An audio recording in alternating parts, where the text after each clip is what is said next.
How should we define propaganda in children's books? We know and recognize propaganda when it appears on posters, in TV commercials, on billboards, or the internet.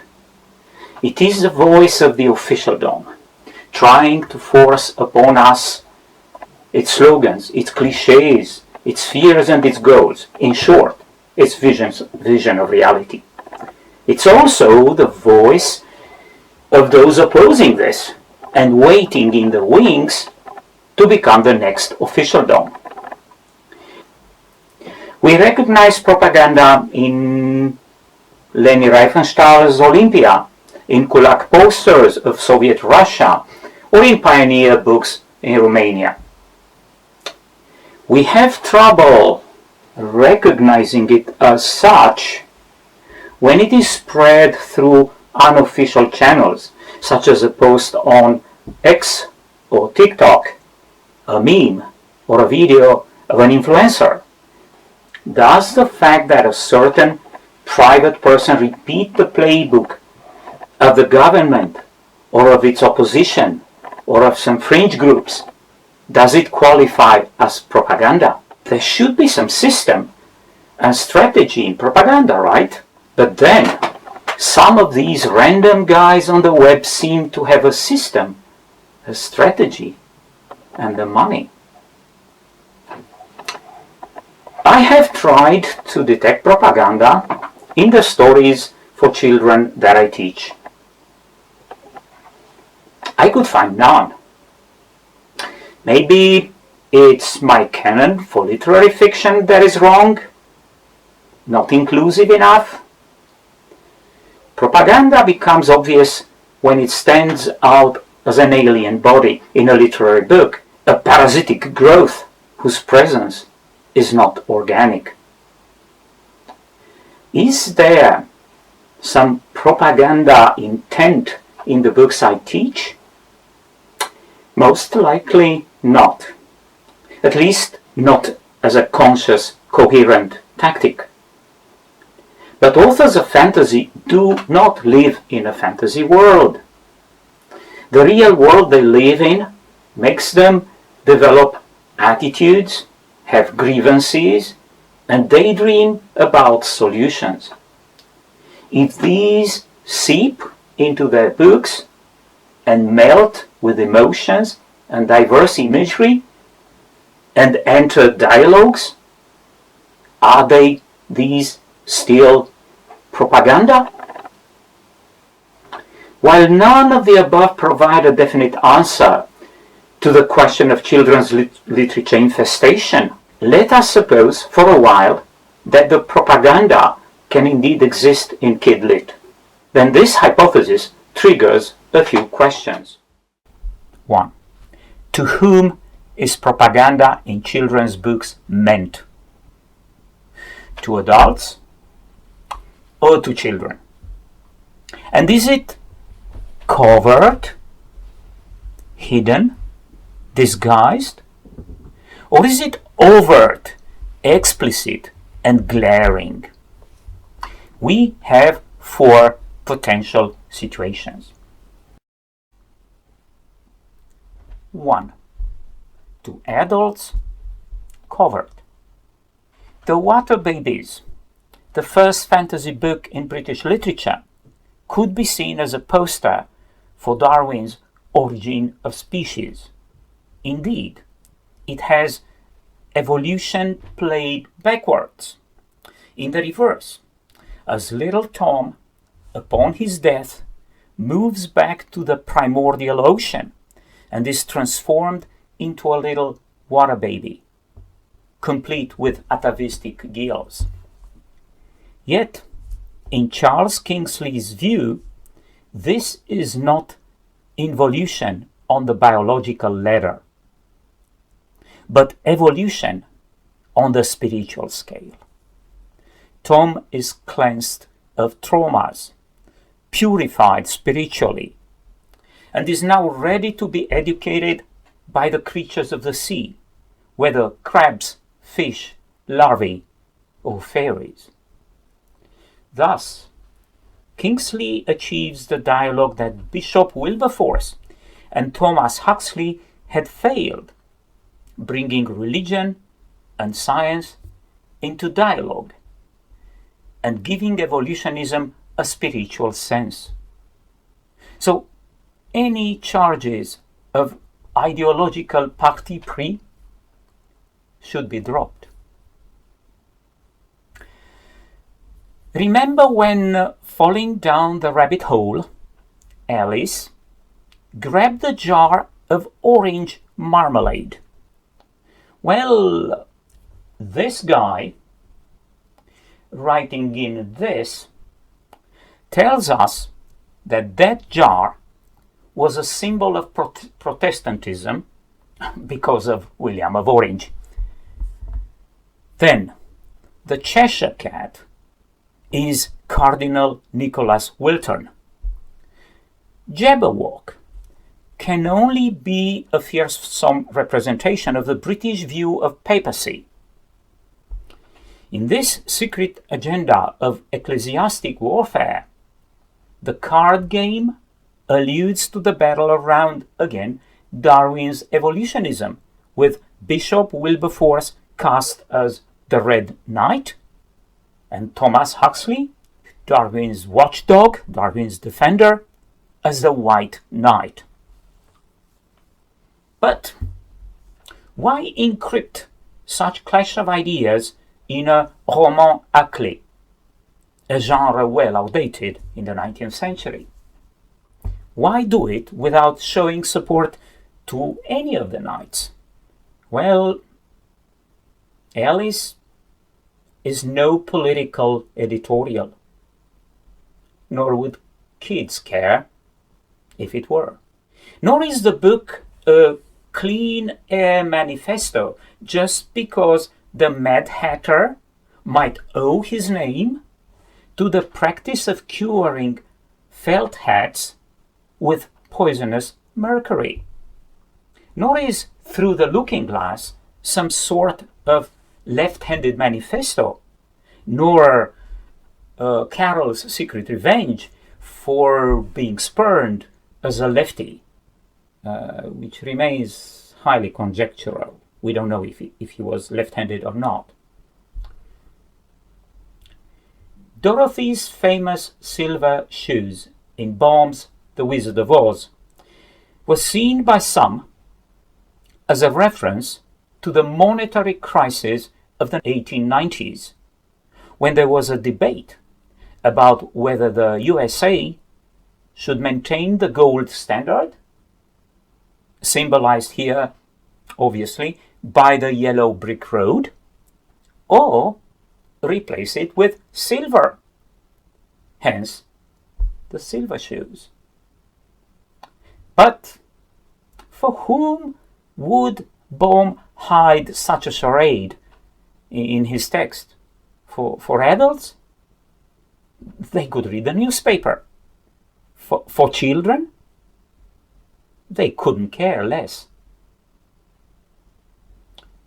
In Ozma of Oz, Aunt Em says, "I have been a slave all my life, and this, some say, alludes to the tyranny of the banks that ruined farmers' lives through foreclosures. And hey, that's why the wicked witch killed by Dorothy is from the east, because that's where the evil banks are." But that begs the question, why then the other witch, the other wicked witch, is from the west? Inconsistencies like this undermine the view of the Wizard of Oz as aligned with a conservative agenda, as do the countless fantasy elements that form a world of their own and refuse to be aligned in political constellations. Baum actually declared having given up writing anything great, books for adults, such as political satires, and aiming instead to amuse children. For to please a child is a sweet and lovely thing that warms one's heart and brings its own reward.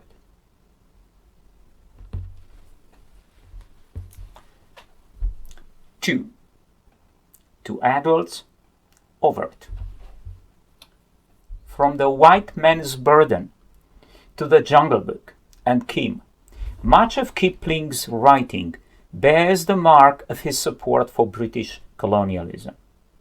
His belief in a natural hierarchy, with animals at the bottom, mastered by native Indians, and all in the service of the white man's army, is the intended lesson of Tumai of the Elephants.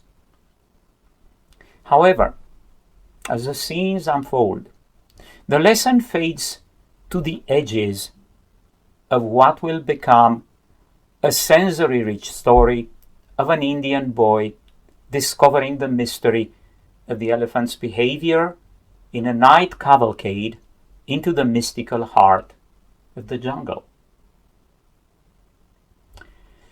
Are the stories of Beverly Naidu's collection Out of Bounds, coming out of South Africa? Are they propaganda for the National African Congress? While black activists appear in 2 or 3 of these stories, the anti-apartheid pressure group is never named, except in the historical glossary which sits at the end of the book. And instead, what comes to the foreground are the varied, diverse, often conflicting experiences of children and young adults facing systemic racist discrimination. But the angles vary from story to story. Some are black, some are colored, some are Africans, some are white. Some, like the colored boy from the news, is just about to discover how segregation ruins not just his birthday, but also his family's work and living prospects. Some, like the girl in The Dare or the boy from Out of Bounds, both white, are more ambiguous about the racial other, and have to tread out of their class position. It is exactly the variety of perspectives, all imbued with authenticity, doubt, and emotion, that transcends any partisan positions that might have been there in the first place. And sometimes the 2 opposing perspectives, the one of the official majority and the one subjective of the subaltern, may coexist in the same character, like in the famous boat scene in Mark Twain's The Adventures of Huckleberry Finn, where Huck's conscience is torn between his view of Jimmy as someone's property on the one hand, and his desire to save his friend, who happens to be black. It is these conflicting worldviews, this hesitation, all too humane and authentic, that saves the scene from being preachy. Now 3, to children, covered. If children greatly enjoy the presence of fairies in Barrie's Peter Pan, they were most likely oblivious to these being summoned, as one commenter said, as a form of protest against the rise of industrialism and worship of material wealth. On the other hand, is Hard Love by the late Ellen Whittinger part of gender DEI, diversity, equity, inclusion?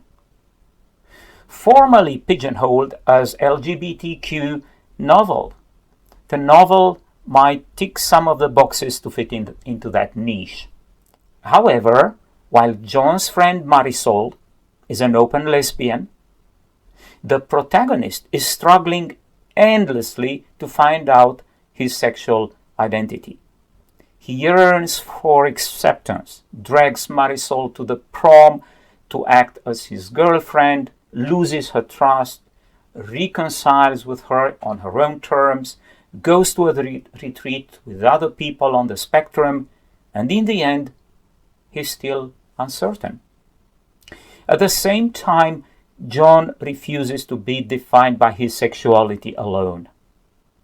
As his quest for artistic expression, from writing those pre-internet little blog-like things called e-zines to crafting long lyrical letters, this quest is often more important, more defining to him. And now, 4, 1, 2, 3, 4, to children, overt. Many children's books have an overt, an explicit message of humanity and tolerance, and yet adults suspect them of being part of some larger plot. More often than not, these adults are wrong. Love horses. This is the obvious message of the beloved Black Beauty. But is it just an extended fictional long brochure for RSPCA, Royal Society for the Prevention of Cruelty Against Animals? The advice on equine welfare scattered throughout the book, which, by the way, was set out in italics in the early editions of the book, seem to point that way. However, Anna Sewell, the disabled Quaker with a big heart, adds lyricism and emotion and identification with the horse's worldview, down to the very perception of time. And all of these elevate the story of good masters make good horses to the level of literary fiction. R. Oggy, the child with genetic malformation from R.G. Palaccio's Wonder, or Christopher, the autistic boy from Mark Haddon's The Curious Incident of the Dog in the Nighttime.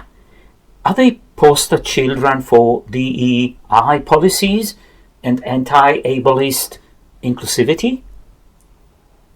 While the message of inclusivity is doubtlessly there, these books do not preach from a Christian perspective nor from that of liberal policy. Rather, they compel the reader to put themselves in the shoes of these children with special needs, to experience those needs firsthand, and to share their idiosyncrasies and doubts. Wonder does this through multi-perspectivism, forcing the reader to step inside the mind of the children in Oggy's circle and, like in a mirror play, see the world successively through the eyes of the diseased child who loves carnival masks as they hide his deformity, and then through his sister's eyes, and then through his classmates, whether friends or false friends or even foes. In Mark Haddon's book, the readers will never step out of the skin of the autistic child. Unaided by any exterior narrator, they will be prisoners of his angular, alienating, and bizarre worldview. The fear of noise and crowds, the passion for numbers and science facts, the inability to understand double entendre and figurative meaning, the opacity of human facial expressions, the salvaging power of routines, his paralysis and agony in front of violence. Such direct and sobering experiences are more powerful than any discourse advocating tolerance and inclusion. Learning how autism is not a deficiency, but another way of processing the world trumps any DAI advocacy. While many people describe Harper Lee's To Kill a Mockingbird as a novelistic equivalent of a manifesto for racial justice in the pre-civil rights 1960s America, the novel is more complex than that. The lyrical description of childhood in the dusty southern town, the gothic mystery of the bad places, Scout's rejection of the girly role, Atticus' pedagogy of ironic mock compliance, think of his attitude to the schoolmaster. All these enrich the novel's humanity beyond that of a mere poster for civil rights and racial justice. And speaking of justice, the very idea of justice is exploded in the final scene in To Kill a Mockingbird, when the sheriff decides to cover up Boo's killing of Bob Ewell by declaring that the evil white trash had stabbed himself accidentally.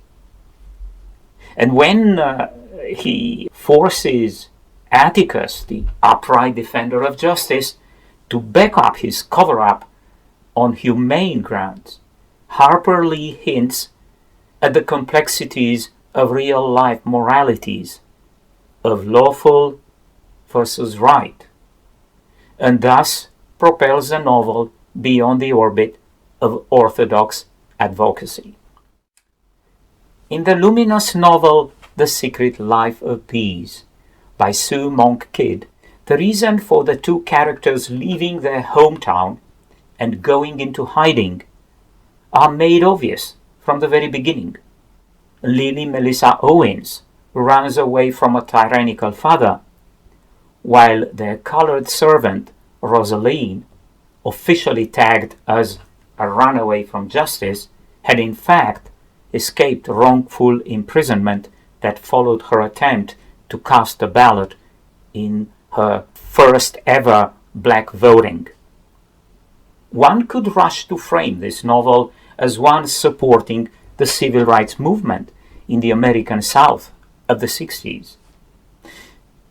And yet, it would be reductive to consider the black servant as a mere stock character for civil rights and minority franchise, and Lily as a liberal white on the way to discovering African American culture.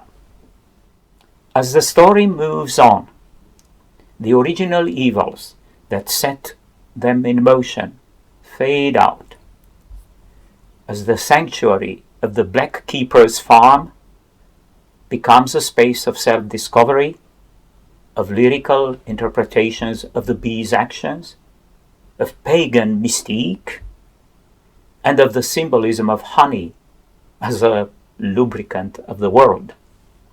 By the time the wrongs are righted, the reader, now fully captivated by this pantheistic charm, would no longer even question the veracity, the verisimilitude of this final resolution. A note. One note.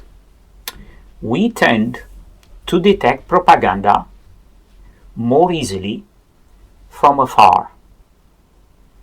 Whether the distance is geographical or temporal, or more often than not ideological, that is, in relation to our own country, epoch, or political views, or personal philosophy. That explains why, in the program of the present conference, several papers are about past contaminations with propaganda, Nazi, Soviet, communist, or from countries other than those of the participant. The matter of ideological distance has probably played a role in these choices as well. We should be careful not to throw the baby along with the bath water. Thus, Romanian classic middle grade series Cireșarii, the Knights of the Cherry Street, some translated, could be dismissed as an advert promoting the values of the communist-era scouts, the pioneers. Yet, none of the pioneer paraphernalia, costume, cravat, is present. Yet people call each other tovarăș, comrade. The bad guys might be spies for some Western power. But, beyond this, the volumes are about adventure, about unsupervised children doing risky stuff, teenagers bonding amid adversity, youth falling in and out adolescent love, and somehow, like in any YA book, the mystery and adventure can only begin while the kids escape supervision, both that of the parents and that of the party and state organs. Propaganda is an unsavory ingredient whose artificial mingling within the pages of a book should be detected and properly exposed. Propaganda is an unwanted excrescence, and of course, being more toxic than these, it is not unlike the moral teaching in the educational story, or the adult-only asides, symbols, in children's books that want to talk over the children's heads, struggling to double as an obnoxious roman à clef. And now let's speak about the three aunts. The American children's author Mark Barnett, in his 2024 book, The Secret Door, published originally in Italian and then in Romanian, in my translation for Arts Publishers in Bucharest. He offers an apt analogy of the three types of children's books, seen as three old ladies, three aunts. The first aunt is the saccharine, prude, phony who speaks to you like she speaks to a puddle. She's the epitome of books with garish colors and clumsy sing-song rhymes that are frantically positive, aggressively uplifting, painfully zippy, because they have nothing to say. The second aunt